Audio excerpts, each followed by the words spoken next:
Hey, welcome back to Women in Sales Leadership.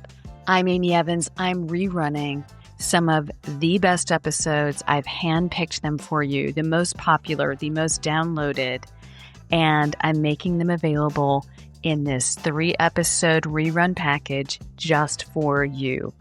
Even if you've heard one of these before, I promise you, you are going to hear something different this time. You're not the same person the first time you listened. I hope you enjoy. Welcome to the Women in Sales Leadership Podcast. I have a very special guest today. I'm super excited about her, and I think you are going to be as well. So we today have Rizacos. Am I saying your name right? Yeah, I was about to say we maybe should have practiced that one beforehand, but you got it. You got it. You know what? It's great. We just do it right in the moment. It's all fine. Yeah. It's all fine. So I'm so thrilled to have you today.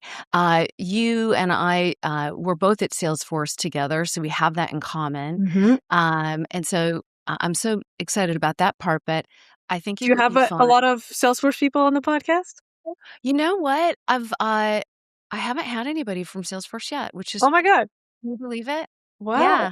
So if there's some people from Salesforce listening, like this is the universe telling you that it's time to raise your hand and reach out to me. Christina Smears, Adrian Fallow, let's know, go. So many amazing, so much talent there. Yeah. No, I've had some great folks from all over the place. So Wow. it's about time. Yeah. So why don't we though spend a minute, Allie, we'll tell everybody who you are. You share a little bit about yourself and what you do since you've left Salesforce. Yeah, exactly.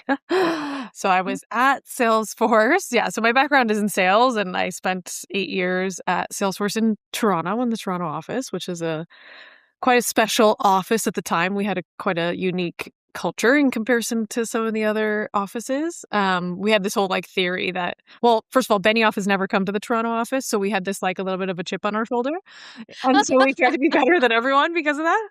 Anyways. What's it got against Toronto? Oh, the stories were crazy. He has a DUI or some kind of, he's a criminal in some kind of way, can't be let into Canada. I'm not even kidding. We had all these theories.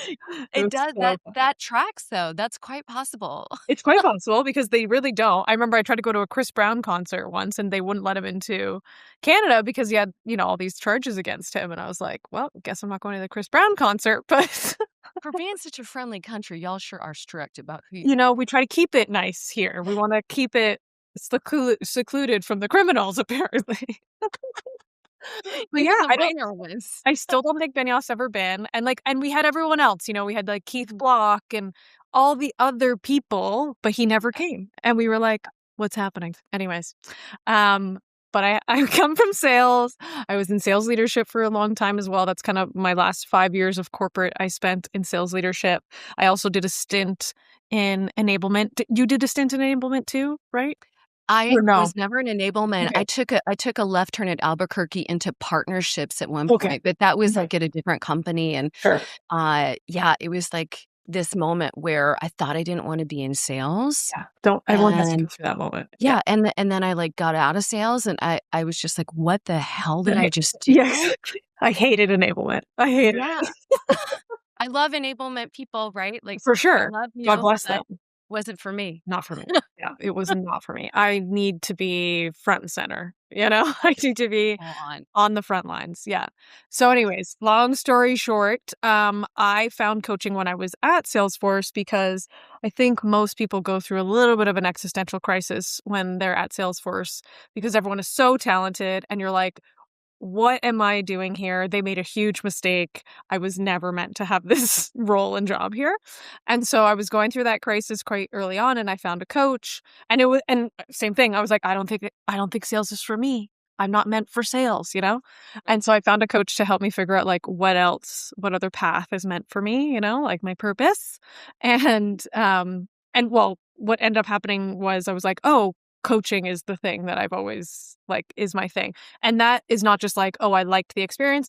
Even as a kid growing up, like I was obsessed with psychology. I was like obsessed with human behavior. I was like a shy kid. So I was always observing people and like analyzing them in my brain.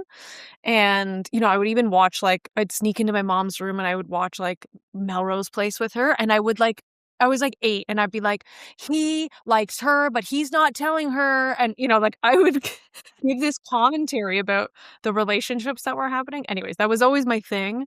And which was a natural, like, that's why sales kind of came naturally to me too. It's all relationships, it's all connection to humans, and it's all psychology.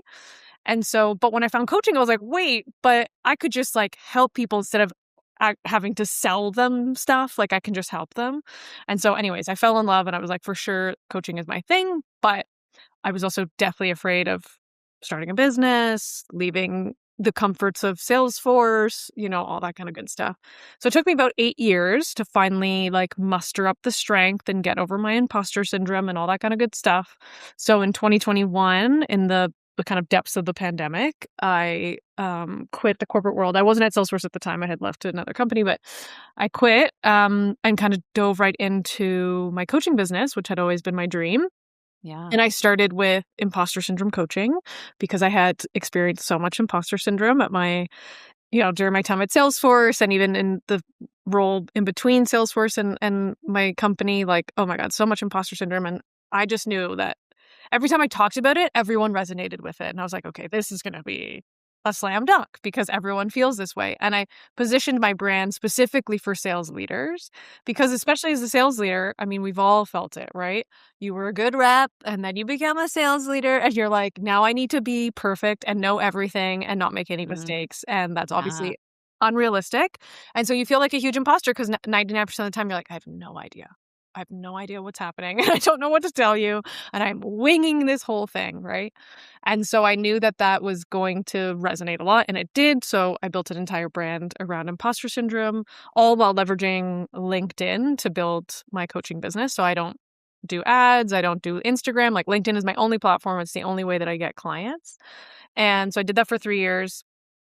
And what started to happen because I was working with sales leaders was they started to see, you know, how much success I was having on LinkedIn running my coaching business and traveling the world and, you know, living in different places. And they were like, I mean, I'll have what you're having, you know, like I don't want to do that, right? Yeah, for sure. And, Yeah. and so they started asking me to help them build their own coaching business. And so like one asked, then two asked, then three. It was like then 8 of my clients, my previous clients had asked, and I was like, well, this is interesting. You know, I was, my intention was never to be like some LinkedIn guru. I don't consider myself a LinkedIn guru anyways, but like, you know, never a LinkedIn influencer or guru in any kind of way. But literally my clients were like, teach me. And I'm like, well, sure, I'll teach you what I know. And at first I had no idea if it was going to work. So I just like talked, you know, I did it kind of behind the scenes with them. Let's try this out, you know, no guarantees. I have not tested this on anyone else, you know, like this is just what works for me. And, you know, the first client made 25K in 3 months. Next client got her first 8 clients ever. And I was like, oh, okay, well, I think this works. You know, this is repeatable. And so I did that for about 8 months in the background while I was still publicly the imposter syndrome coach.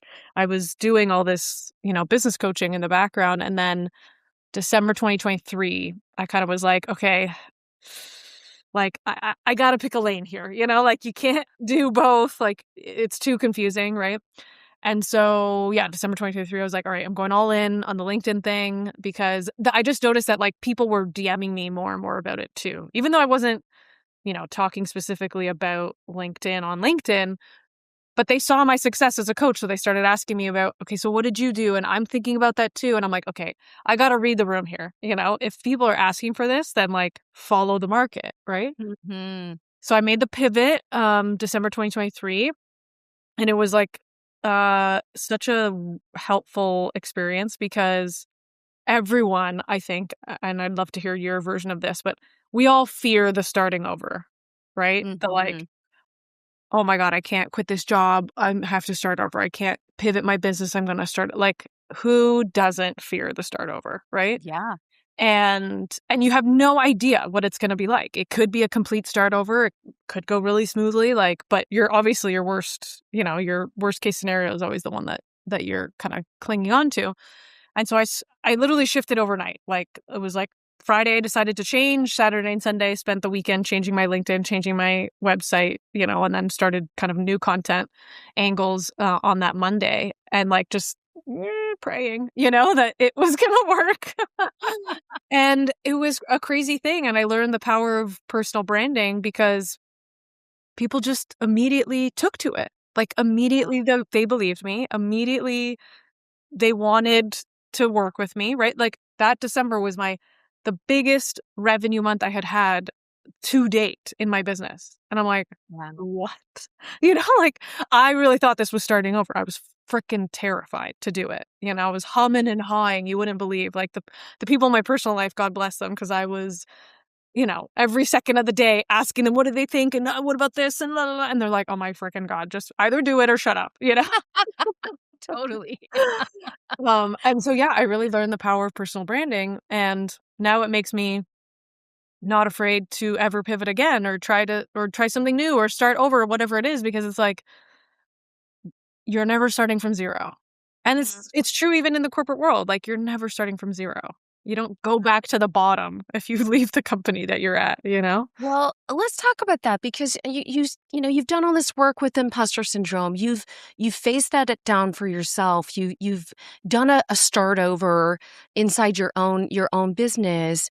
What's the unlearn? What lesson or belief did you really have to let go of to do that, to break free from your own imposter syndrome, Yeah. Allie? Yeah. Because that's what I just heard you talk about. 100%. And imagine how embarrassed I was. I was like, oh my God, I have imposter syndrome and I'm the imposter syndrome.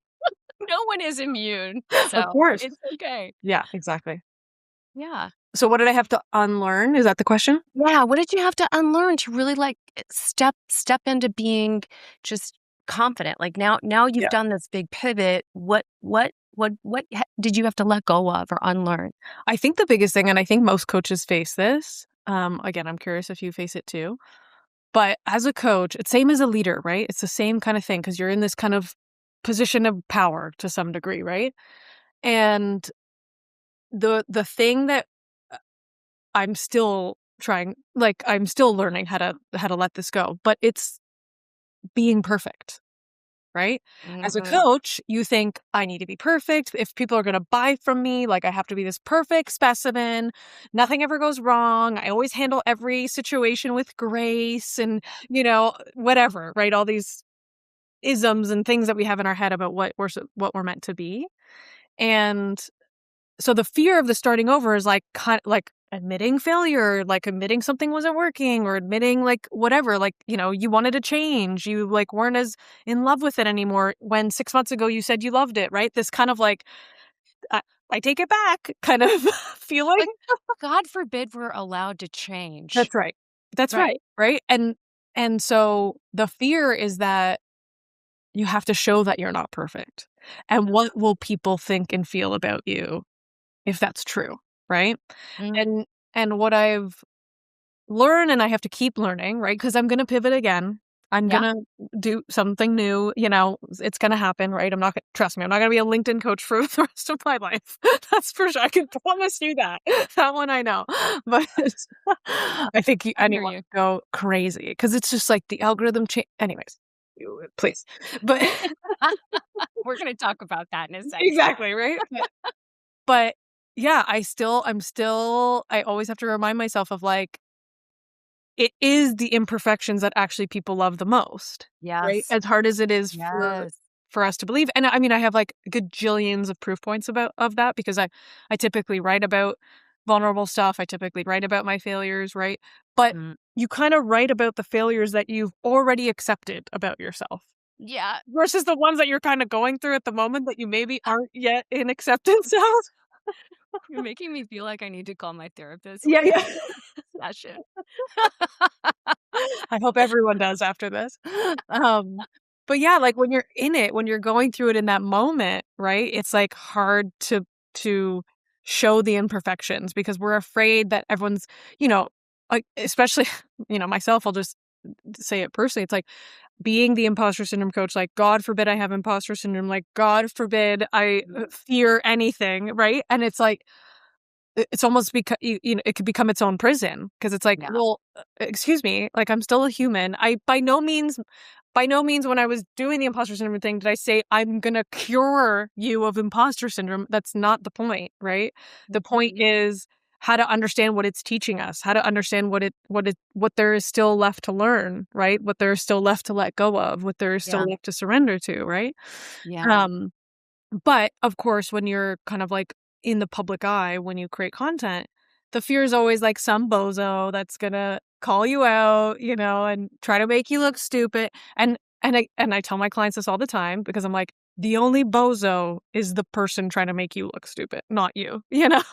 Like, anyone that tries to tear someone down, they are just tearing themselves down because no one is going to look at the person that they're pointing the finger at and being like, yeah, that person sucks. Everyone's going to be like, what's your problem? Why are you trying to tear someone down? Right? Like, you're the person that clearly has the problem here, not the one that you're trying to tear down. Right? So it's all so irrational because when you actually talk it out loud and, you talk to a friend about it, like, none of it is true. And even if it happened, none of it would kill you or ruin your brand or anything like that. But we're human and we still have natural fears that come up of like, and I think for me too, I don't know, you being a successful saleswoman too, it's like I have this like superwoman complex a little bit.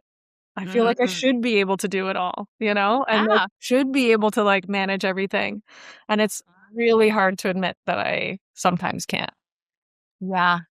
Yeah, I mean, there's so much good stuff there, Alex. So, you started with, like, starting over, and I have to share with you it's going through my mind is I'm like, "Oh my gosh," like, for me, in the past year and a half, like, there's not an area of my life that I didn't start over in. Right. Like, every single thing. Wow. Career, total change. Marriage ended and, Mm, sold my house, wow. moved, like, kinda all of those, like, major things that happened. Thank goodness nobody has died. I'm so Right. thankful. I can, say that. Yeah. But, like, every other big transformation has happened, and, one of the things that I've taken away from that is, I'm really good at getting through that, and not that I was good the whole time because I was freaking out Yeah. often, Yeah. you know? Thank Like, God you said that "Oh because my I was gosh." like, what? You just sailed through that whole No. experience? No, I didn't. No, I didn't, but getting through that Mhm. is now something that I I can look to on a tough day when I am crushing myself and saying, "What the hell am I doing? And is it the right thing? And so and so's doing it better," or, all that comparison that you can so easily fall into. Especially on social Um, media, yeah, I'm like, "Well," and this is not me, this is I have a coach, right? of I have course. a coach. My coach shared this with me. She says, "So Amy, let's talk about the facts. Like, what is your doubt really is there any evidence that you have to back up, like, all these worst fears actually happening? Like, name a time when your whole life was a disaster and, like, you like, failed at every single thing." And I'm Mhm. sitting there, I'm like, "Well, I can't think of anything." Right. Like, I always got through. Everything's always worked out, Yeah. right? But when you're embarking on these big journeys, these big transitions, these unknown, you're jumping into the great unknown. Mhm.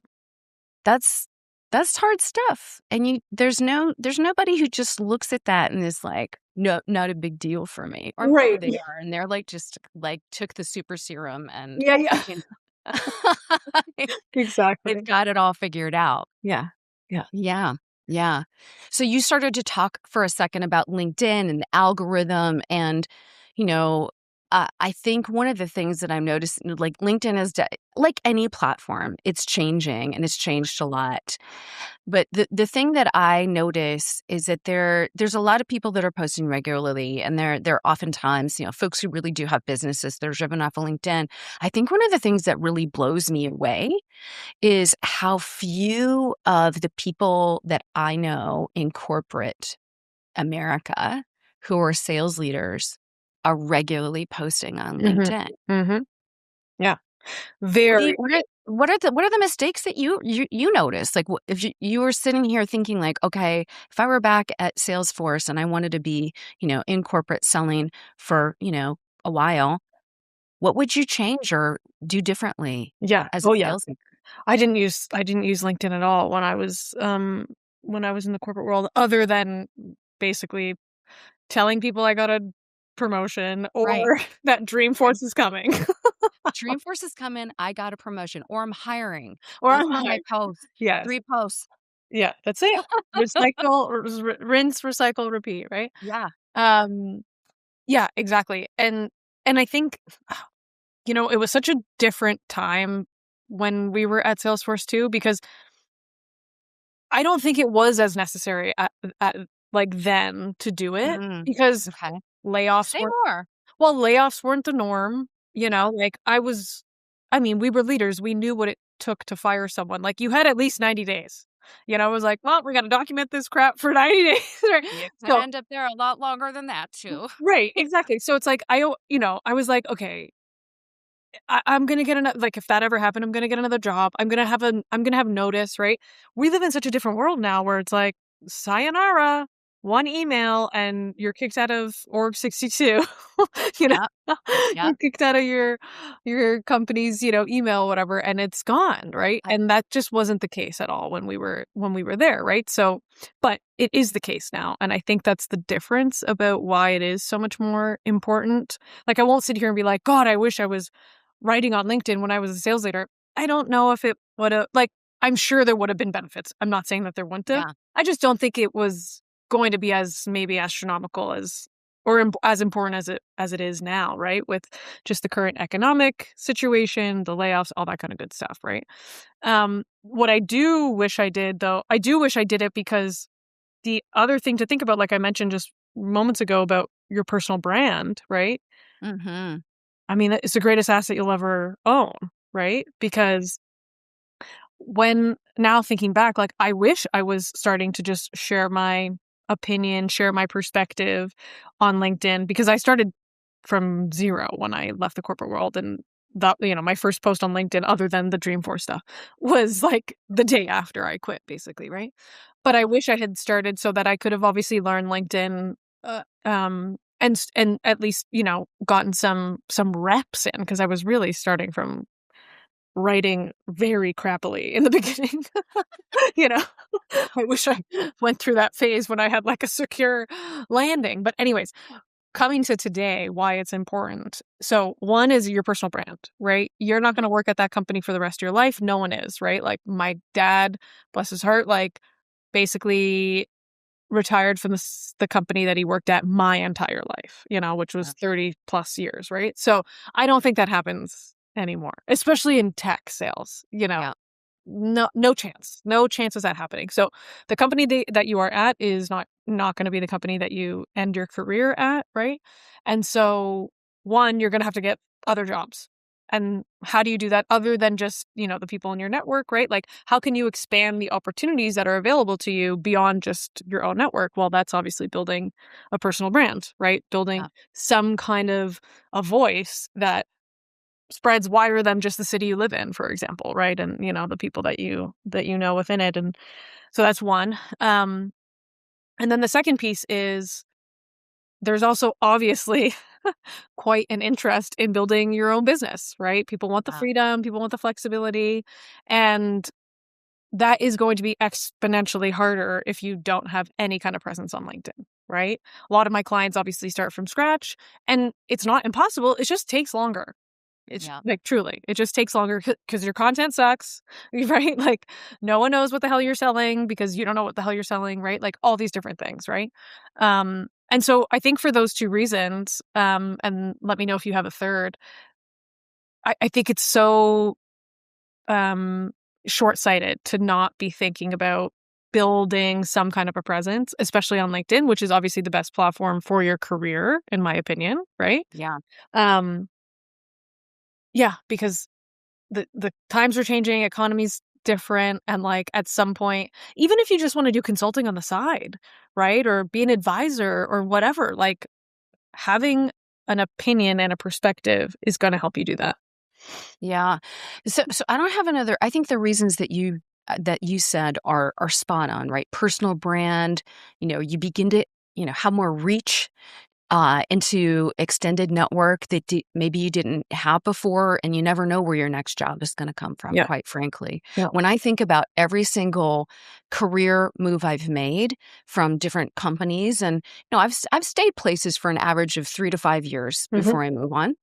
But every time when I think back to every time I made those moves, I would put when I knew I was ready to move, I'd put a ton of like energy into doing a lot And of the things networking. that you're supposed to do. Yeah. And what was interesting about that was the opportunity would almost inevitably come from somewhere else. Mm. But it was an element of almost, Ellie, when, in sales, where if you put the energy out there, Yeah. you're like doing the right things, then all of a sudden, I'm gonna get a little hokey. I don't know. This like the universe shows up and like gives it to you, Yeah. like a little manifestation, if you Yeah. will. Yeah. But none of it happens if you're not out there spending the energy and Yeah. doing the work of outreach and personal branding. And the thing though when I talk to people who are in corporate and in sales, the thing that I keep encountering again and again is this like almost ingrained belief or attitude that their company owns them. Yeah. Yeah. Well, I was just gonna say, then we can talk about why people aren't doing it. You Yeah. know? Yeah. Yeah. Yeah, yeah, for sure. Yeah, that, Yeah. like, and owns their what they say on LinkedIn, right? And Mhm. they have to be very careful about what they say on LinkedIn, right? Which I think is, like, such a red flag if you feel that way. Like, Yeah, right? where do you work, you know? Uh-huh. And should you keep working there, you know? Yeah, absolutely. Absolutely. Well, so it's the fear of, like, yeah, the company and what are they gonna say? First of all, Uh, I think people I always tell it's like, you don't have to say that you hate your job and that everyone like, we're not saying that, right? We're not taking all the dirty laundry and putting it out Right, like, that's right not away. yeah, exactly, like, that's not what anyone is saying to do, right? But I have a client who, um and I don't know if this is for a fact, I'm kind of, assuming this, but Yeah. he's a sales leader, and so he just started sharing, like, things that were happening day to day on his team and in his sales world, like, he he he was, in an interview, and so he, like, talked about some of the questions that the, candidate asked and, like, what were great, what were misses, whatever, just, like, Yeah. because it's valuable information for people on LinkedIn that are always looking for jobs, right? And just anyways, just like random stuff about his team and sales and that sort of thing. And anyways, he just got like a really big job, and I can almost guarantee that it's probably because he was posting on LinkedIn and just sharing his perspective on sales and perspective on, like, the state of sales and, what's going on kind of in that world, right? Again, I don't know if that's true, but I have a funny suspicion that it's likely because of his posting. Look at it.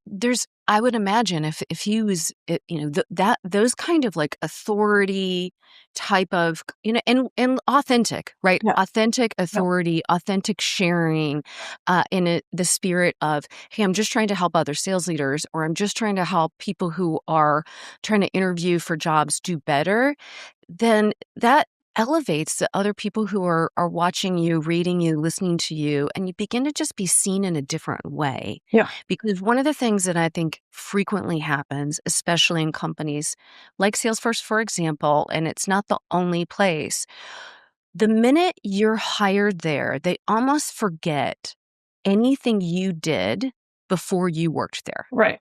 Right. And, all that decade or however many years of experience you brought to the table and those learnings that you had um, are forgotten about. And it becomes a what have you done for me lately Right. moment. Right. And the voice that you can provide for yourself on LinkedIn really can allow you to repackage yourself Right. in Yep. that way of, here's what I really do know and Mhm. and and share, not in a there's a right way to do it and a wrong way to do it. I'd love to hear you talk about that distinction. Like, what's what's a right way and a wrong way? Like if somebody's listening here and they're thinking like, okay, gosh, I really want to try to start to get more, activity going on LinkedIn. What are the things that you think they ought to definitely do and definitely stay away from? Yeah. So my philosophy with posting is always been about sharing personal stories. Yeah. And again, it doesn't have to be your dirty laundry or like some deep dark secret, right?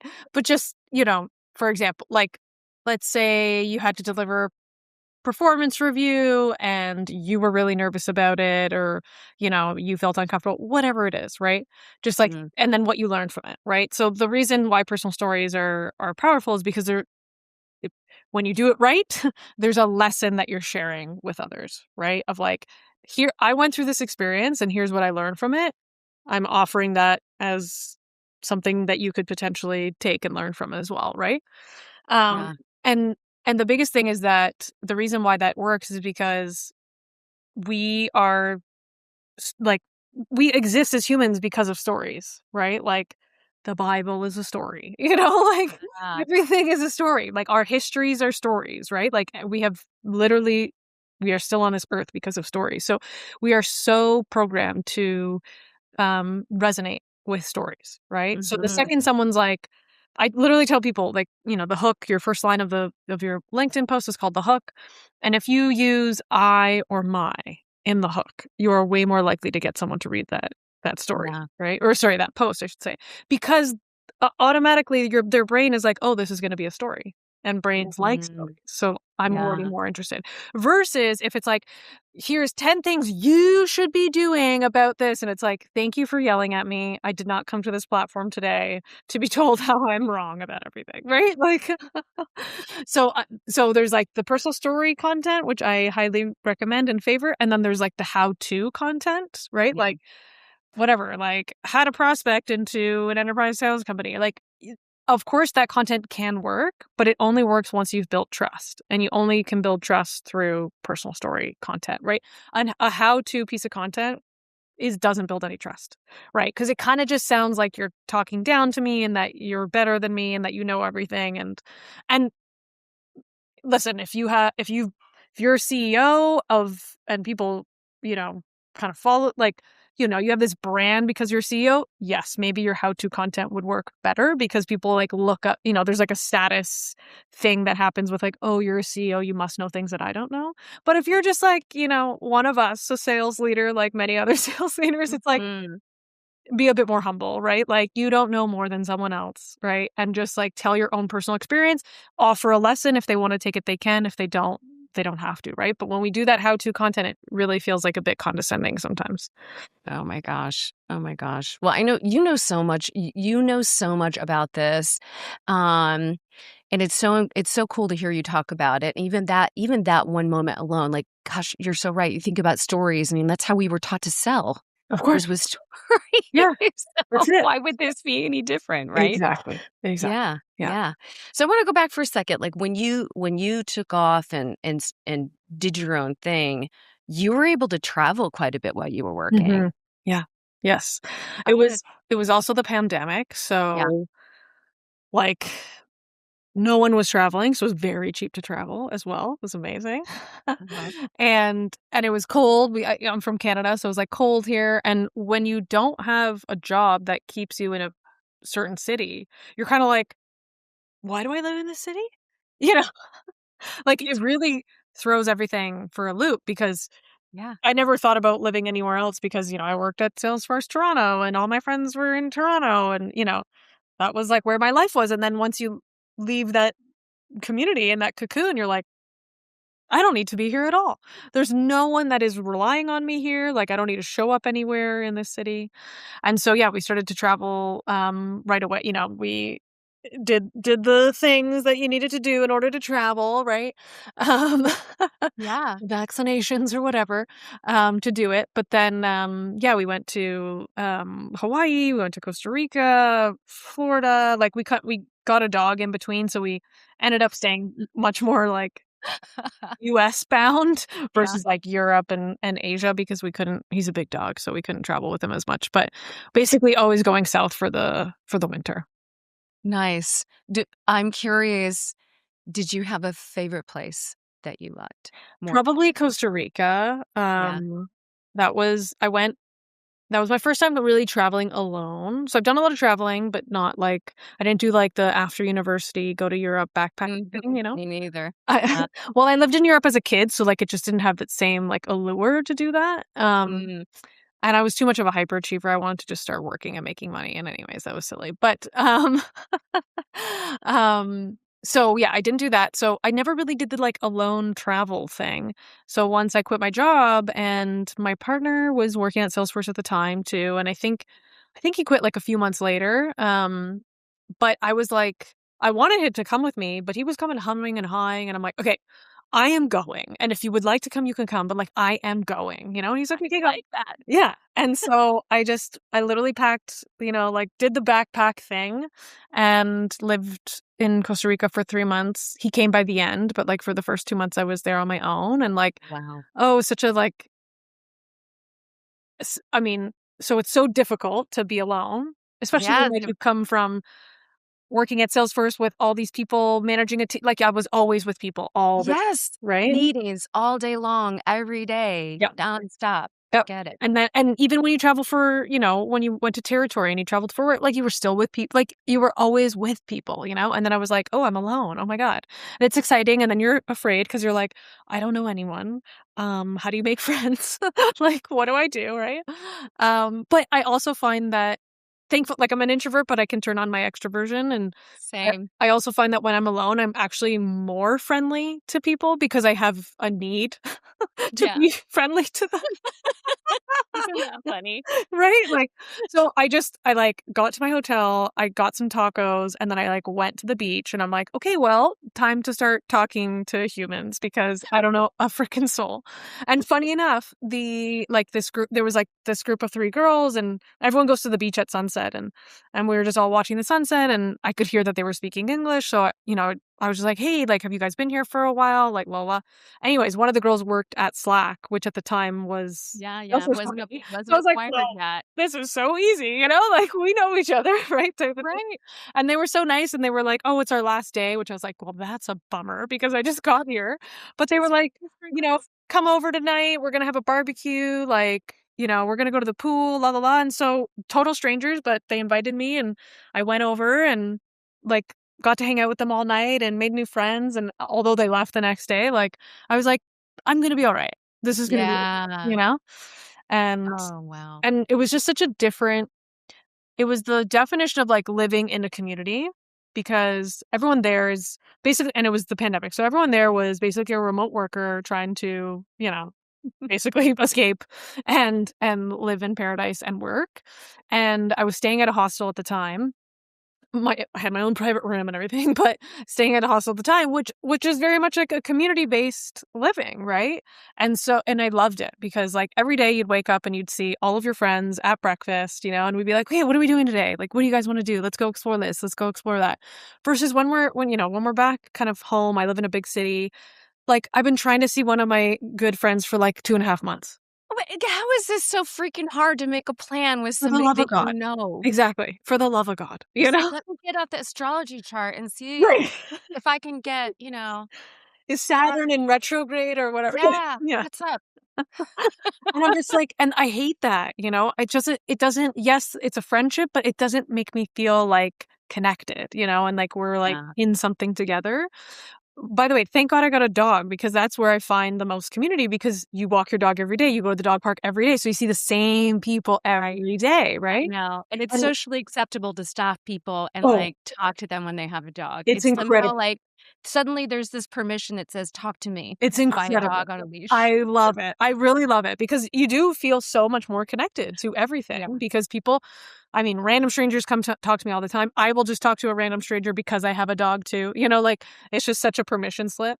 But especially, and I say all this especially because when you leave the corporate world, you leave community behind, right? Mhm. And then when you're in the corporate world, especially like a place like Salesforce, where that was a massive community, like, almost cult-like to some degree, not in a bad way, but like in a good way, right?